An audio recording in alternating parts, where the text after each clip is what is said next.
कहानी सुनाएंगे जिसको सुनकर आप भी हैरान हो जाएंगे। क्योंकि दोस्तों, लखनऊ की सड़क पर एक गैर मुस्लिम लड़की जो कि मुसलमानों से सख्त नफरत किया करती थी, टोपी दाढ़ी वालों से नफरत किया करती थी, वो अपना बैग, अपना सामान लेकर रोड के किनारे किसी गाड़ी वाले का इंतजार कर रही थी।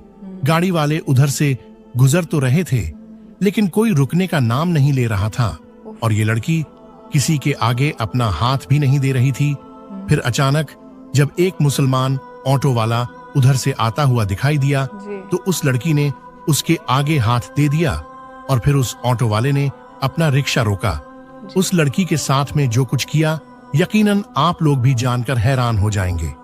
इसलिए दोस्तों, आज की इस वीडियो को पूरा जरूर देखिएगा। ये वीडियो आपको काफी दिलचस्प लगेगी। आप चाहे हिंदू हो या मुस्लिम, आप इस वीडियो को पूरा जरूर देखिए। और अगर आपको वीडियो अच्छी लगे तो मेहरबानी करके अपने दोस्तों, रिश्तेदारों में जरूर शेयर कीजिए ताकि और भी लोगों तक ये वीडियो पहुंच जाए। तो चलिए बिना किसी देरी के हम अपने वीडियो में आगे बढ़ते हैं। दोस्तों, तो जैसा कि मैंने आपको बताया कि एक बार लखनऊ की सड़क पर एक हिंदू लड़की किसी ऑटो वाले का इंतजार कर रही थी। बहुत देर से वो इंतजार कर रही थी। उधर से गाड़ियां तो आ जा रही थीं, लेकिन कोई रुकने का नाम नहीं ले रहा था और उसको अपने घर के लिए देरी भी हो रही थी। अचानक उसे एक मुसलमान ऑटो वाला आता हुआ दिखाई दिया। उसने उसके आगे अपना हाथ दिया और उसको रुकने को कहा। ऑटो वाले ने कहा, जी मेम साहब, आप कहां जाना चाहती हैं? लड़की ने जब देखा कि ऑटो वाला एक मुसलमान है और उसके सर पर टोपी और उसके चेहरे पर दाढ़ी है, तो उसने ऑटो वाले को एक मौलाना समझकर अपने दिल ही दिल में सोचा कि इससे कह दूं कि आप यहां से चले जाइए, मुझे कहीं नहीं जाना। मगर उसकी घर एक सुनसान जगह पर होने की वजह से टैक्सी वाले उधर से जाना नहीं चाहते थे। ऊपर से बहुत गर्मी भी लग रही थी। उस लड़की के पास और कोई चारा नहीं था, इसलिए उसको ना चाहते हुए भी मुस्लिम ऑटो वाले के साथ बैठना पड़ा। लड़की ने कहा, जी मुझे सिविल लाइन जाना है। ऑटो वाले ने कहा, जी छोड़ दूंगा। तो लड़की ने पूछा कि कितने पैसे लगेंगे? ड्राइवर ने कहा कि जी मेम साहब 200 रुपए लगेंगे।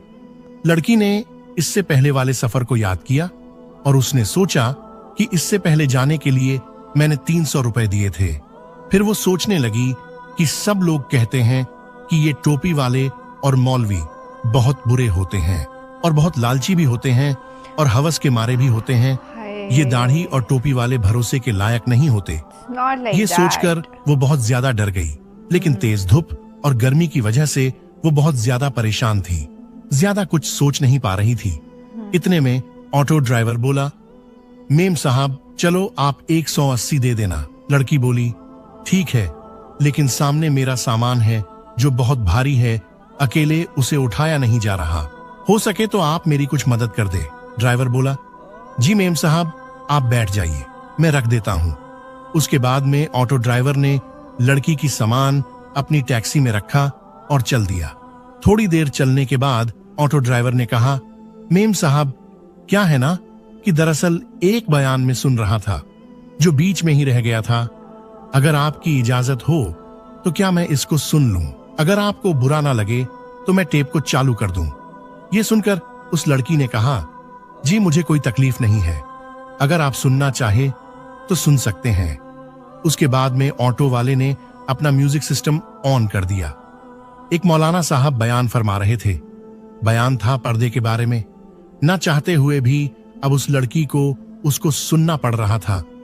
लिबरल और नास्तिकों की महफिल और दोस्ती में रहकर उसके दिमाग में सिर्फ मुसलमानों के लिए नफरत भरी हुई थी। लड़की को सिर्फ यही बताया और सिखाया गया था कि मौलवी एक खूंखार भेड़िया होता है जिसका मकसद माल, हवस, लालच और औरत के जिस्म के अलावा कुछ भी नहीं होता।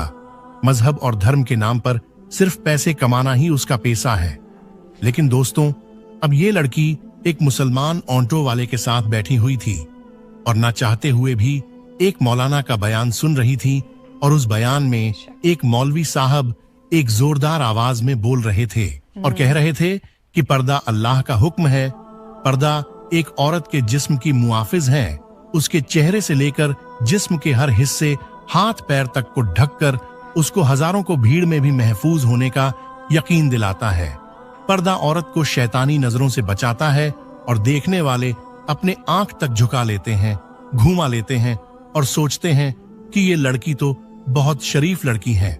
इसलिए अल्लाह अपनी किताब कुरान पाक में फरमाता है, इन नबी अपनी बीवियों से और अपनी बेटियों से और मुसलमानों की औरतों से कह दो कि वो अपने ऊपर अपनी चादरों को लटका लिया करें, उससे बहुत ही जल्द उनकी सुनाख्तों हो जाया करेगी, फिर वो न सताए जाएंगे।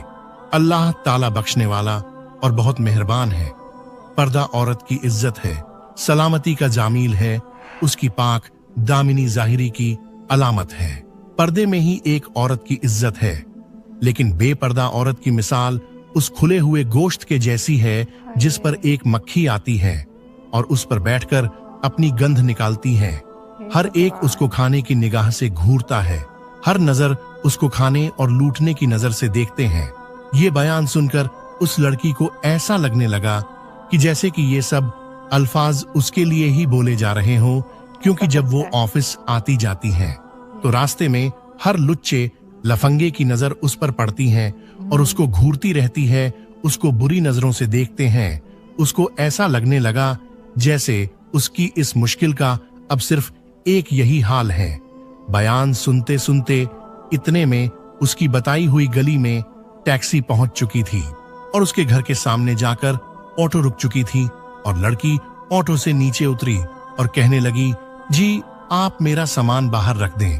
उसके बाद में उस लड़की ने अपनी माँ को फोन लगाया और कहने लगी, माँ जरा सनी को नीचे भेज दो, मेरे साथ सामान ज्यादा है जिसमें वजन भी ज्यादा है, उसको मैं अकेली ऊपर लेकर नहीं जा पाऊंगी। माँ ने फोन पर कहा, बेटी सनी तो घर पर ही नहीं है। तो ये सुनकर ऑटो ड्राइवर बोला, मेम साहब कोई बात नहीं है, चलिए मैं आपका सामान रखकर आ जाता हूँ। लड़की के दिमाग में पहले ये सोच आ चुकी थी कि ये शायद पैसों के लालच में सब कुछ कर रहा है, चलो इसी से अपना सामान रखवा लेती हूँ, उसके बाद में जो ये पैसे बोलेगा मैं इसको दे दूंगी। ये सोचकर लड़की बोली, अच्छा ठीक है आप ही रख दीजिए। इसके बाद उस ऑटो वाले ने उसका सामान उठाया और पहले माले में जाकर उस लड़की के कहने पर एक फ्लैट के सामने उसका सामान रख दिया। उसके बाद में उस लड़की ने 300 रुपए निकाले और ऑटो वाले को देने लगी। ये देखकर ऑटो ड्राइवर बोला, मेम साहब 300 रुपए किस बात के लिए? ये सुनकर वो लड़की कहने लगी, दरअसल कुछ दिन पहले मैं जब एक ऑटो में आई थी तो उस ऑटो वाले ने मुझसे 300 रुपये ही लिए थे और फिर आपने तो मेरा सामान भी उठा दिया है। अगर उसके पैसे आपको अलग से चाहिए तो मैं वो भी देने के लिए तैयार हूं। ऑटो ड्राइवर बोला, मेम साहब आप अपने ये पैसे अपने पास रखिए, हमारी बात जितने में हुई थी उससे ज्यादा पैसे में आपसे नहीं लूंगा। और बात रही आपके सामान उठाने की, तो हमारा दिन हमें यही सिखाता है कि हमें दूसरे लोगों से हमदर्दी का दर्स देता है, इसलिए मैंने आपका सामान उठाकर आपकी मदद की है और उसके पैसे आपसे अलग से मैं नहीं ले सकता। ये कहकर ऑटो ड्राइवर जाने लगा तो उस लड़की की मुंह से निकल गया कि क्या आप एक मौलवी हैं? ऑटो ड्राइवर मुस्कुराया और कहने लगा, मुझे लगता है मौलवियों के बारे में आपको गलत जानकारी दी गई है, आपको मुसलमानों के बारे में गलत गाइड किया गया है। मैं एक मौलवी, आलिम और हाफिज तो नहीं हूँ, लेकिन मैं उनसे मोहब्बत करने वाला एक सच्चा मुसलमान हूँ। ये कहकर ऑटो वाला जाने लगा और लड़की अपनी आंखों में आंसू लिए अपने घर की तरफ जाने लगती है। तभी ड्राइवर बोला, अगर आपको एक मुसलमान की जिंदगी क्या होती है ये देखनी है तो अल्लाह के पैगंबर हजरत मोहम्मद सल्लल्लाहु ताला अलैहि वसल्लम के बारे में आप पढ़िए। इनसे अच्छी मिसाल आपको दुनिया में और कोई भी नहीं मिल सकती। आपने औरतों के हक में उस वक्त आवाज उठाई थी जब लड़कियों को जिंदा दफनाया जाता था।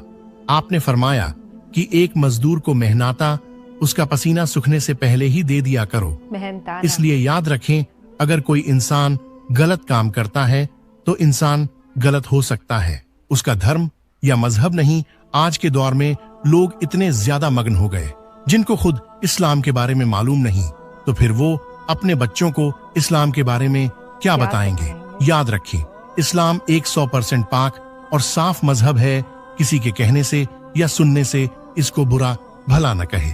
अगर फिर भी आपके दिमाग में इस्लाम को लेकर कोई गलत फहमी बनी हुई है, तो आप खुद पैगंबर हजरत मोहम्मद सल्लल्लाहु ताला अलैहि वसल्लम के बारे में पढ़िए।